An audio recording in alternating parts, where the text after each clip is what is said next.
সমাজের মানুষ আছে, আমি উদাহরণের জন্য সহজে বুঝিয়ে দিলে সহজে বুঝতে পারবেন। কারণ হজে যাওয়ার খরচ প্রায় 4 লাখ টাকা। মমতা ব্যানার্জি কালকে যদি বলে গোসাবার এই মৎস্যজীবীদের অত টাকা হয়ে উঠবে না, আমি একটা কলকাতাতে কাবা শরীফ বানিয়ে দিচ্ছি, মেনে নেবেন আপনারা? মুসলমান ভাইরা আগে বলুন, মেনে নেওয়া যাবে? কারণ মক্কা শরীফের কাবা শরীফের যে গুরুত্ব, তুমি কলকাতায় সেটা বানিয়ে ওই কাবা শরীফের গুরুত্বটাকে কমালো না। তো মমতা ব্যানার্জি নিজেকে বড় হিন্দু দাবি করলো, আমি এই ক্ষেত্রে একজন ধর্মগুরু ধার্মিক পরিবার থেকে বেরোচ্ছি। তো আজকের পর থেকে যদি কোনো কেউ বলে যে আমাদের সরকারের নিচ্ছ আর আমাদের প্রতিবাদ আমাদের সমালোচনা করছো, তার জবাবটা কি দেবেন আমি বলে যাচ্ছি। ভাই আপনাদের বলি, সরকারের নিজস্ব ট্যাক্সাল নয়, মমতা ব্যানার্জি নিজস্ব ট্যাক্সাল নয়, অভিষেক ব্যানার্জি নিজস্ব টাকা ছাপানোর মেশিন নয়। এই মমতা ব্যানার্জি যে কন্যাশ্রী যে টাকাটা দিচ্ছে বা 1000-1200 যে টাকাটা দিচ্ছে, মমতা ব্যানার্জি নিজের মাইনের টাকা কিন্তু দিচ্ছে না, বা অভিষেক ব্যানার্জি যে এমপি হিসাবে মাইনে পায় তার টাকা থেকেও দিচ্ছে না। টাকাটা কোথা থেকে আসছে আগে এটা জানতে হবে। দেখুন, আমরা দেশকে দুই রকম ভাবে ট্যাক্স দিই। একটা যাদের এবারে 4.5 না 5 লাখ টাকা করেছে, ঊর্ধ্বে 1 বছরের যাদের টাকা থাকবে তারা ট্যাক্স দেয়। আর একটা, আমরা সকাল থেকে ঘুমানো পর্যন্ত যেগুলোই ব্যবহার করি যেগুলোই কিনি সবগুলোতে আমরা ট্যাক্স দিই। ওই ট্যাক্সের টাকাটা একটা সেন্ট্রালে চলে যায়, একটা স্টেটে থেকে যায়। সেন্ট্রালের কিছু প্রজেক্ট আবার টাকাটা ঘুরে আসে, স্টেটের প্রজেক্ট সরাসরি আমরা টাকাটা পাই। আমি উদাহরণ আপনাদের দিচ্ছি। আচ্ছা, আমরা ঘুম থেকে উঠে ব্রাশ নিই আর পেস্ট নিয়ে ব্রাশ করি। ওই ব্রাশটা যে আমরা কিনেছি ওখানে আমরা ট্যাক্স দিয়েছি। ওই টাকাটাই ঘুরে এসে লক্ষ্মীর ভান্ডারে ঢুকছে, ও টাকাটাই ঘুরে এসে কন্যাশ্রীতে ঢুকছে, ও টাকাটাই ঘুরে এসে রেশনের চালে আসছে, ওই টাকাটাই ঘুরে এসে যত কিছু সরকারি আছে সবটাই আসছে। ইভেন যে রাস্তাটা ঢালাই হয়েছে, এই এডিবিসি সরকারি রাস্তাটা, এটা তো আপনার আমার ট্যাক্সের টাকা আছে। এই যে পানির বোতলটা দিচ্ছে, আমি প্রমাণ দিয়ে দিচ্ছি, এটা দাম কত ভাই? 10 টাকা। এটা কিভাবে আমরা জানলাম 10 টাকা? MRP, maximum retail price.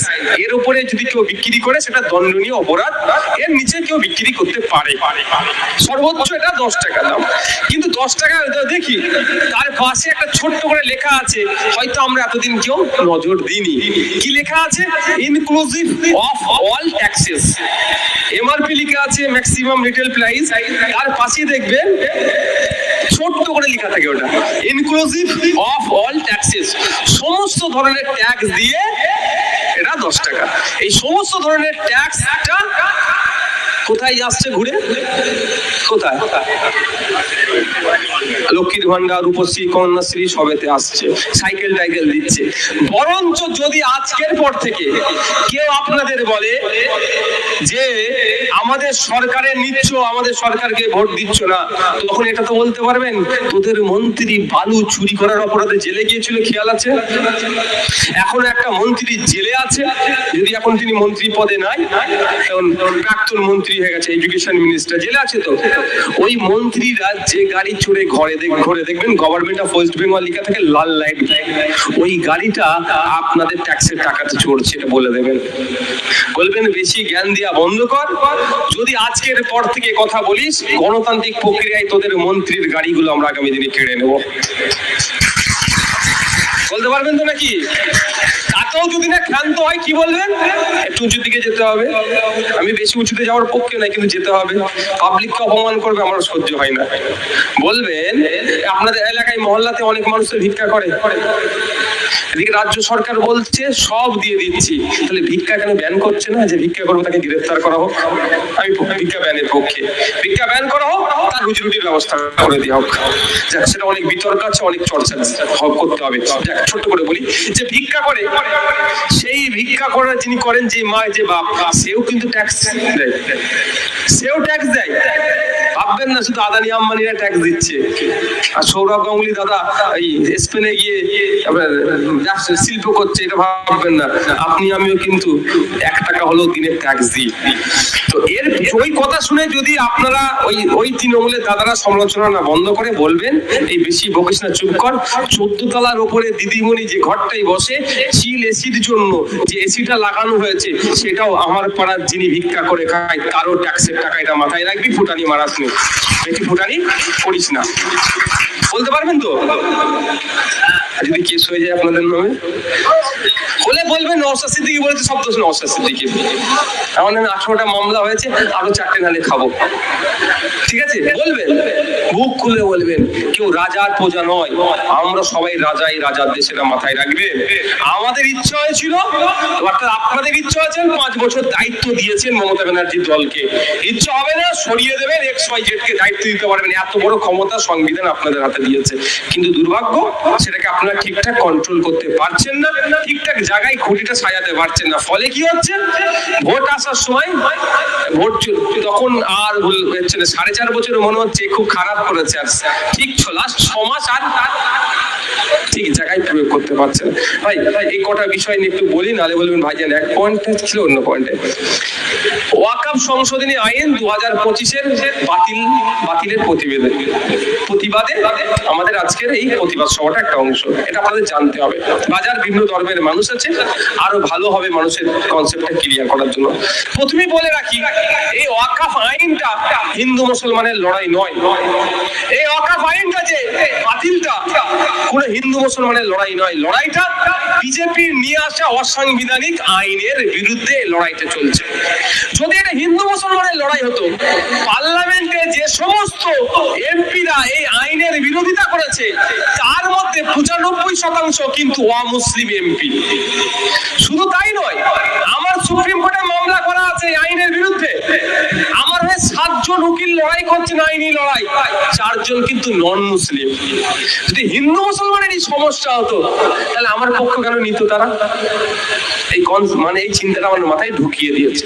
তার আগে একটু আসা যাক, আমার কিছু সংখ্যাগরিষ্ঠ সমাজের মানুষকে ভুল বোঝানো হচ্ছে, বলা হচ্ছে ওয়াকফ বোর্ড নাকি যেখানেই দাঁড়াবে সেটা ওয়াকফ বোর্ডের হয়ে যাবে।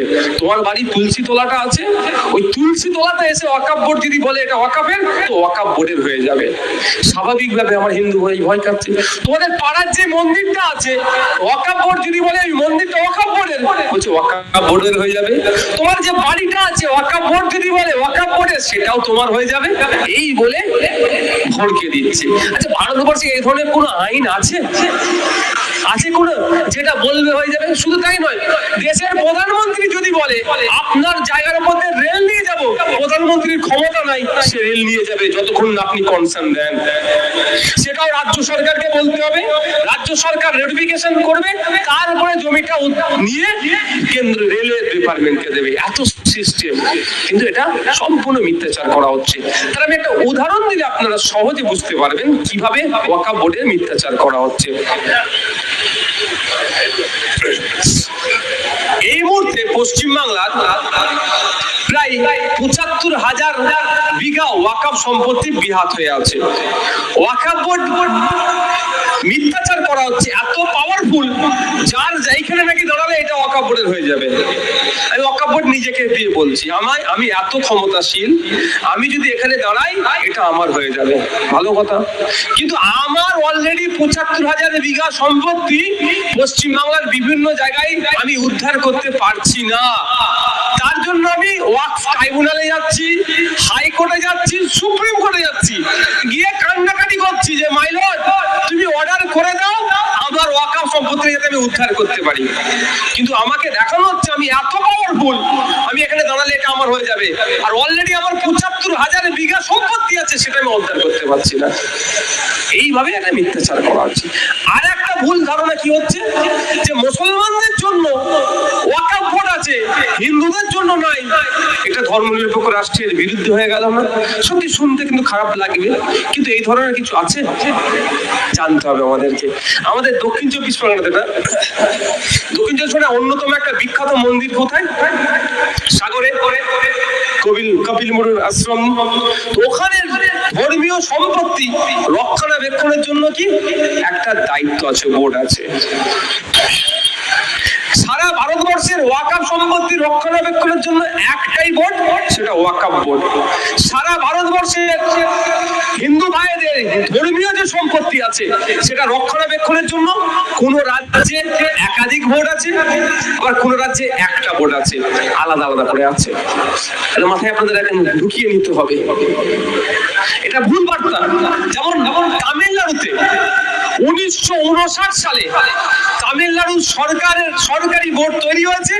ওখানকার হিন্দু সমাজের যে ধর্মীয় সম্পত্তিগুলো আছে, দেবদেবীর নামে উৎসর্গীকৃত যে সম্পত্তিগুলো আছে, সেটা কিভাবে রক্ষণাবেক্ষণ করা হবে তার আইন।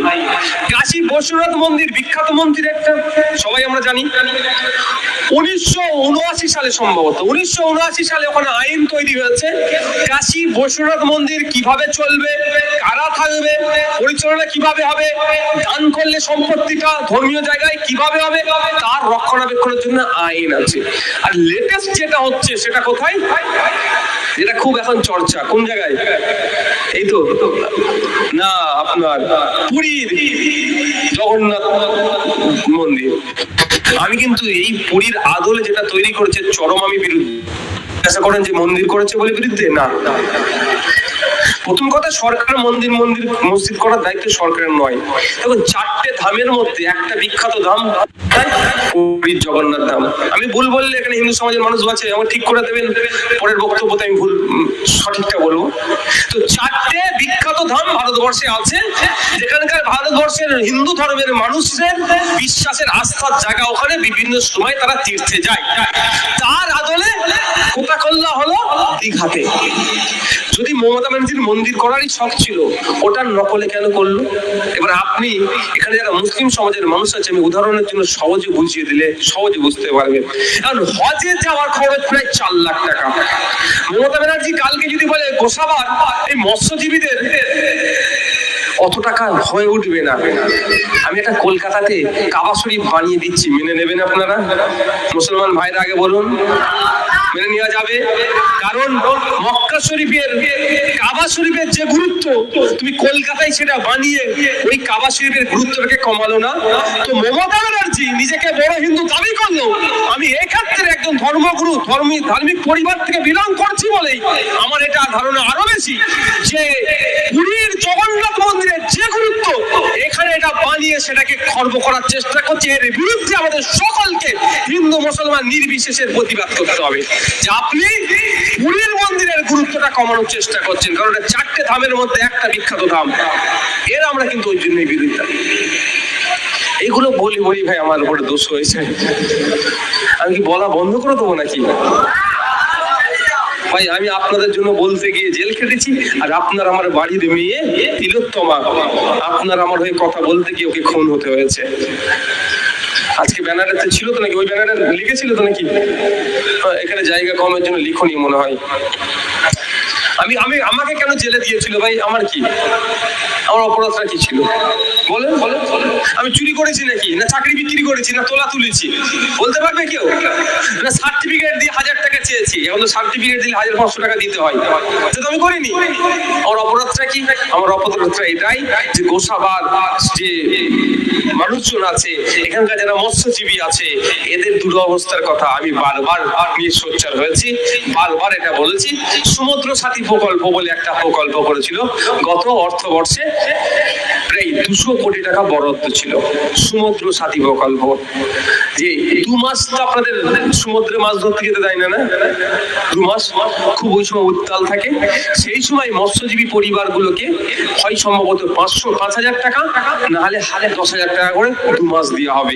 ওই জন্য 200 কোটি টাকার একটা প্রকল্প আমাদের রাজ্যে নিয়েছিল। দারুণ প্রকল্প এটা আমি মনে করি। কিন্তু তারপরে যখন আমরা কোশ্চেন করছি, 1 বছর হয়ে গেল, কোশ্চেন ভাই করবো আমরা বিরোধী, জানতে হবে না?